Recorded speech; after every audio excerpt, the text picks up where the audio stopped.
রংপুরে বেগম রোকেয়া বিশ্ববিদ্যালয়ে গণযোগাযোগ ও সাংবাদিকতা বিভাগের ১৪তম প্রতিষ্ঠা বার্ষিকী অনুষ্ঠিত হয়েছে। এই মুহূর্তে বেগম রোকেয়া বিশ্ববিদ্যালয়ের মেইন গেট থেকে একটু দূরে তারা হচ্ছে যে এই মুহূর্তে আনন্দ শোভাযাত্রায় অংশ নিয়েছে।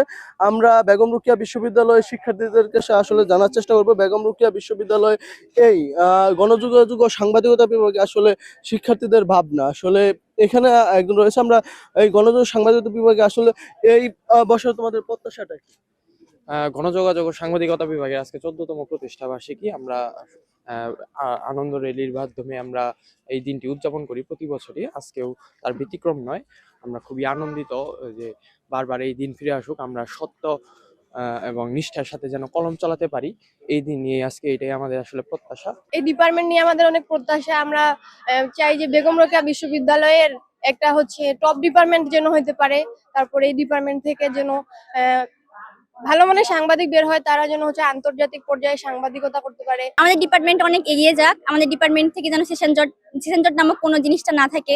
ডিপার্টমেন্টের ল্যাবের যে সমস্যাটা আছে ওটা যেন দূর হয়, বা আমাদের ডিপার্টমেন্ট থেকে দেখা যায় এখান থেকে বের হওয়ার পরে এই সাংবাদিক প্রফেশনটাতে অনেকে কম জয়েন করে। আমি চাই যে সবাই যেন সাংবাদিক হয়, ভালো ভালো মানের যেন সাংবাদিক হতে পারে। আচ্ছা দেখুন, সাংবাদিকতাকে কিন্তু বাংলাদেশের একটি রাষ্ট্রের চতুর্থ স্তম্ভ বলা হয়। তো সেই জায়গাটি থেকে বেগম রোকেয়া বিশ্ববিদ্যালয়ের গণযোগাযোগ ও সাংবাদিকতা বিভাগ সাংবাদিক তৈরির যে একটা কারখানা বলতে পারেন। এখান থেকে আমি মনে করি যে ভবিষ্যতে অনেক বড় বড় সাংবাদিক তৈরি হবে বলে আমি মনে করি। তো সেই জায়গাটি থেকে বলা যায় যে আমরা সাংবাদিকতার যে জ্ঞান, সততা, নিষ্ঠতা এবং বস্তুনিষ্ঠ সাংবাদিকতার দিকে আমরা ঝুঁকবো, এই আশাবাদ রাখছি। আমরা হাঁটি হাঁটি পা পা করে আমরা এক যুগ পেরিয়ে তারপর আবার 2 বছর 14 বছর পেরিয়ে 15 বছরে পদার্পণ করলাম। 15 বছর একটি বিভাগের জন্য আসলে খুব কম সময় না। আমরা এই বিভাগ থেকে কতটুকু প্রত্যাশা পূরণ করতে পেরেছি সেটুকু আসলে অন্যরা বিবেচনা করবে।